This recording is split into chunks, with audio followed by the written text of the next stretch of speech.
டே 2 இன் Orlando episode 2. Clear water போறோம் அப்படின்னு சொல்லிட்டு சீ வேர்ல்டு வந்ததுக்கான ரீசன் என்ன அப்படின்னா, நாங்க வந்து டிஸ்னி கேன்சல் ஆகி லஞ்ச்லாம் வந்து முடிக்கும் போதே ஆல்மோஸ்ட் 1 o'clock ஆயிடுச்சு. ஸோ நாங்க இருக்க லொகேஷன்ல இருந்து கிளியர் வாட்டர் பார்க்கும்போது ஒன் வே டிரைவ் மட்டுமே 2 hours காமிச்சிச்சு.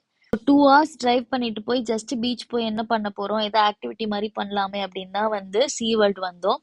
பட் நான் இங்க வந்து ஜஸ்ட் இந்த டால்ஃபின் ஷோ, சீ லைன் ஷோஸ் அந்த மாதிரி தான் இருக்கும். ஸோ பார்த்துட்டு ரூம்ல போயிட்டு ரெஸ்ட் எடுத்துக்கலாம் சீக்கிரமா போயிட்டு அப்படின்னு தான் பிளான் பண்ணி வந்தேன். பட் நான் எதிர்பார்க்கவே இல்லை. பயங்கர ரோலர் கோஸ்டர்ஸ்லாம் இருந்தது, பயங்கர த்ரில்லிங்கா இருந்தது. எந்த அளவுக்கு த்ரில்லிங்கா இருந்ததுன்னா, ஃபர்ஸ்ட் ரைட் நான் ரோலர் கோஸ்டர்ல ஏறினதுமே ஹஸ்பண்ட் கிட்ட திரும்பி, நான் வந்து யூனிவர்சல் ஸ்டுடியோலாம் ஒன்றும் வரல நாளைக்கு, தயவு செய்து டிக்கெட்டை கேன்சல் பண்ணு அப்படின்னு சொல்லி பயங்கரமா கத்த ஆரம்பிச்சிட்டேன். அந்த அளவுக்கு ஸ்கேரியா இருந்தது நிறைய ரைட்ஸ். இந்த ஜேர்னி ஆஃப் அட்லாண்டிஸ்மே நான் வந்து செகண்ட் டைம் போனேன். அந்த அளவுக்கு சூப்பரா இருந்தது. நீங்க வந்து சீ வேர்ல்ட் போறீங்கன்னா கண்டிப்பா வந்து எந்தெந்த ரைட்ஸ்லாம் போகணும் அப்படின்னு சொல்லி நான் வந்து கமெண்ட்ல கொடுக்குறேன். கண்டிப்பா செக் பண்ணி பாருங்க.